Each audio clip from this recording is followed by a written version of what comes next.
Good afternoon, 10th grade. Today we will discuss the new unit and we will start it. Okay, clothing culture. Please look at these photos. Each photo is about a person from a country, and each person we will talk about him in the paragraphs. Asha from India. A cowboy. Jim is a cowboy. I don't know if he is a real cowboy or is he wearing for a celebrity or anything else. And Luke, who's a Inuit. Inuit, the people who lives in the North and South Poles, who lives in the very cold countries, okay? Reading. The first question before we start reading, where do the people in the photos live? Skim the text and find out. Okay, I think she's from India, Mexico, and one of the poles, but we will know after reading the text. How do you like to dress? Well, that depends on who you are, where you live, and what the weather is like.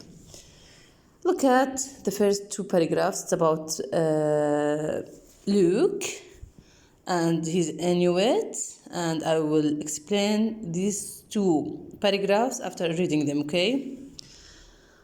I love my parka. In eastern Canada, where I live, the winter lasts 4 months. It is usually freezing and it snows a lot. So we have to keep warm and dry. But that doesn't stop me and my mates, who are mostly Inuit like me, from going out and enjoying ourselves.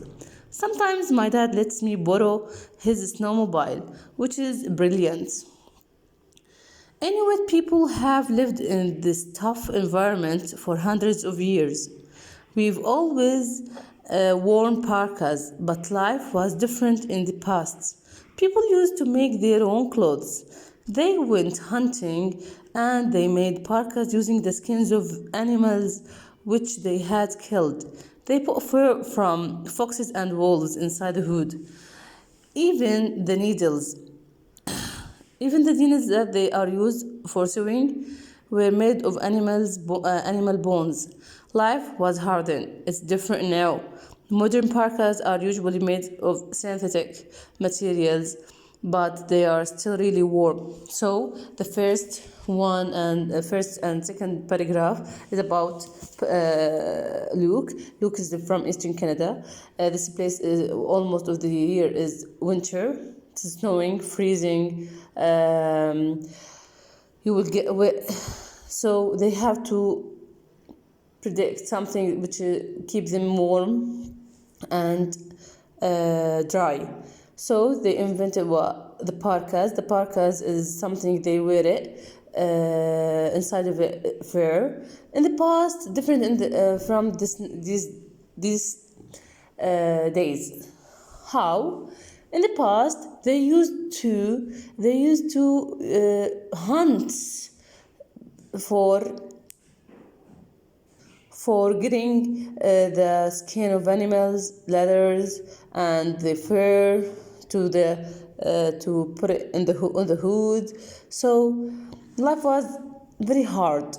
Even the needle was made from the animal bones, so it was very hard for them to make parkas. But these modern parkas are synthetic and it's warm too. It's not that bad and it's good now and save time and money and save animals from hunting. So this boy too, they talk about that he's enjoying his time even though the weather, because he want to go outside. He wears his parkas and go out, and this new person and his mates go outside and enjoy their time. They're wearing their parkas and go wherever they want. His father borrowed him his snowmobile. I think his snowmobiles are very expensive because they are waterproof, so they have to.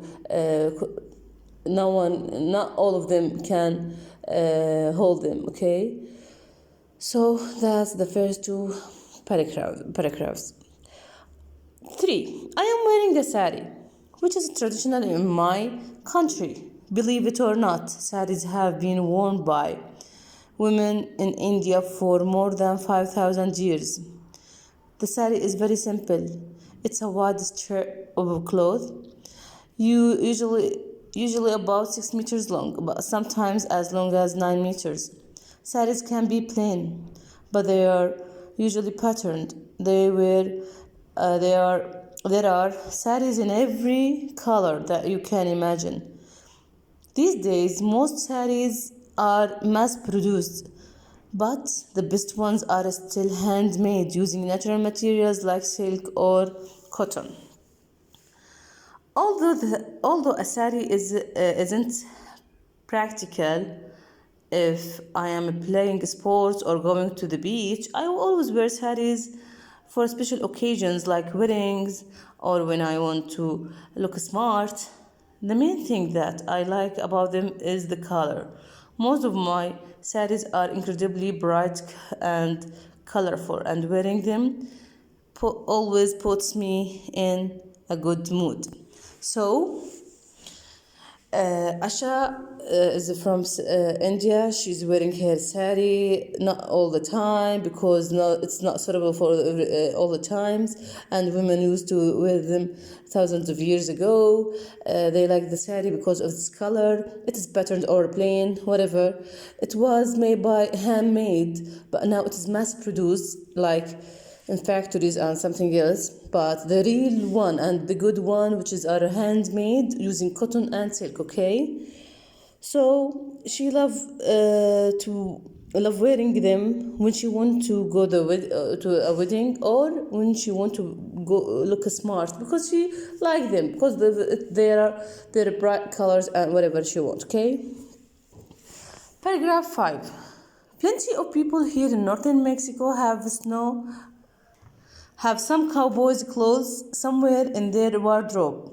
There are a few some cowboys' clothes somewhere in their wardrobe.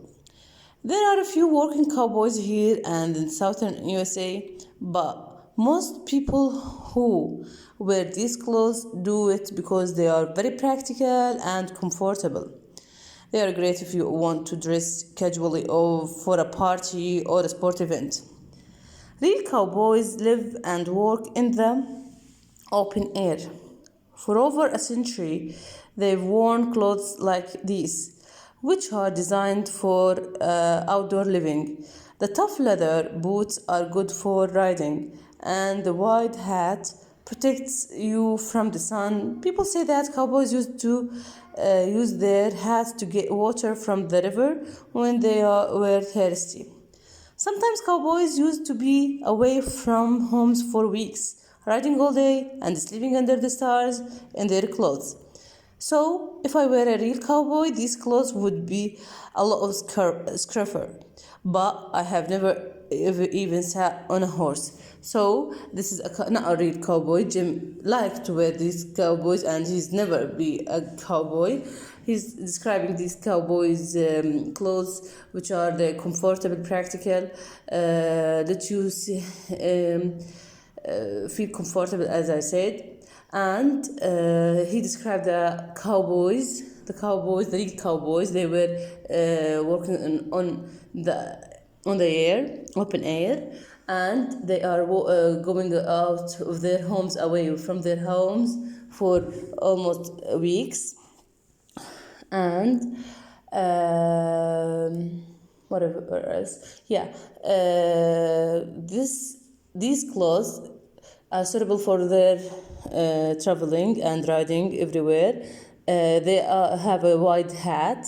This hat is protect them from the sun, and when they are feeling thirsty, they can drink some water. Okay, that's all for today. I read the paragraph and I explain it for you for the first time. Next time I will give you the answers. Okay, thank you very much. See you soon. Okay, goodbye.